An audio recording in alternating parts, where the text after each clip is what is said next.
body double just like Putin. I don't know. That's what I read in the Guardian anyway, or whatever those tabloids are. Let me start with this dual hat issue, and we've raised that in our conversation, meaning that you would take, oh, you're at Cybercom now, but now also the NSA. First, I'm just curious to the extent that you know the answer to this, and I think you do. To what extent does Cybercom now, today, currently rely on NSA personnel to execute its mission? There is a really good collaborative relationship between Cyber Command and NSA. There are NSA personnel that serve within Cyber Command that those dollars for every individual are reimbursed by U.S. Cyber Command. That partnership has been incredibly complementary to the execution of NSA's missions, and really see that as a comparative strength for our nation to have the dual hat leadership of both the NSA and Cyber Command. And the reason why this has come up is the issue of the delegated authorities, where U.S. Special Operations Command and Cyber Command are the only two unified military commands that can operate under NSA delegated signals intelligence authorities. Now, while I think we have the use of these delegated authorities at SOCOM is well understood, the use of those delegated authorities at Cybercom, I'm not sure we could describe it or even write it in terms of having a clear understanding. As the Deputy Commander of Cyber Command, what's your awareness of the oversight and compliance standards used by the command in executing the Delegated Signals Authority?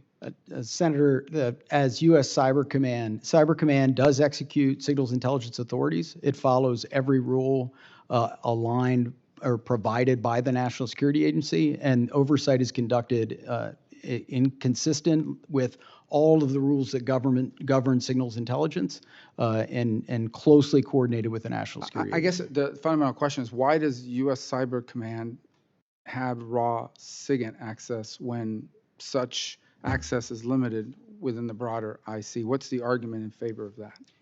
Senator, the overlap between activities in cyberspace and within signals intelligence, those things are inextricably linked.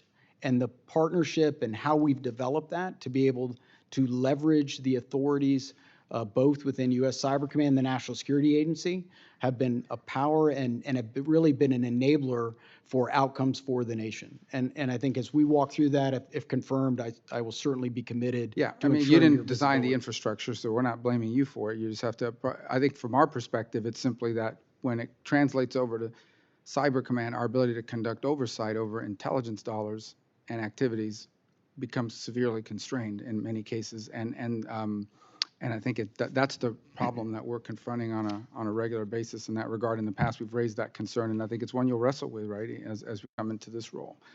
And Mr. Casey, on the and I think you're aware of this because you've worked on it, but there is no authoritative definition for offensive counterintelligence or strategic counterintelligence. And the committee, and you're well aware of what we've been working on in terms of a committee report on this, thinks it's really important to establish these terms to better define the counterintelligence responsibilities within the intelligence community, and as you know, those recommendations are forthcoming. I think you're pretty aware of what those are going to be. In your view, what is the best way to define offensive counterintelligence and strategic counterintelligence?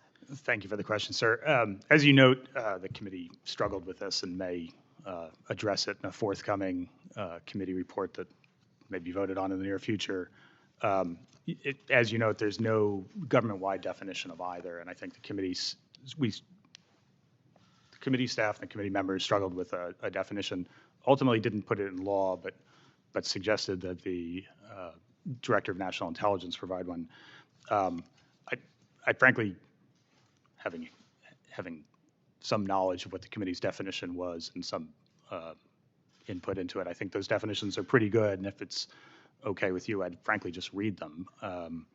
The offensive counterintelligence means clandestine counterintelligence activity conducted for national security, strategic, and counterintelligence purposes against the target having suspected or known affiliation with a foreign intelligence entity to counter clandestine activities that threaten the United States or the national interests of the United States. And strategic counterintelligence means the processes and product of developing the context, tradecraft, capabilities, knowledge, and understanding of the strategic environment, including the intentions and capabilities of foreign adversaries and the national resources necessary to engage in counterintelligence activities to support United States national security interests, policy development, and planning processes. I think as the committee struggled with it, I think we all agreed we're not sure it's a perfect definition. It's a pretty good working one, and there's probably some utility in having it. It sounds like a pretty wise definition to me. You would agree the DNI should just take it up and just implement whatever we put in that report, right? Seems like an excellent thing for her to consider. So. All right, excellent. Thank you. Thank you, Senator Rubio.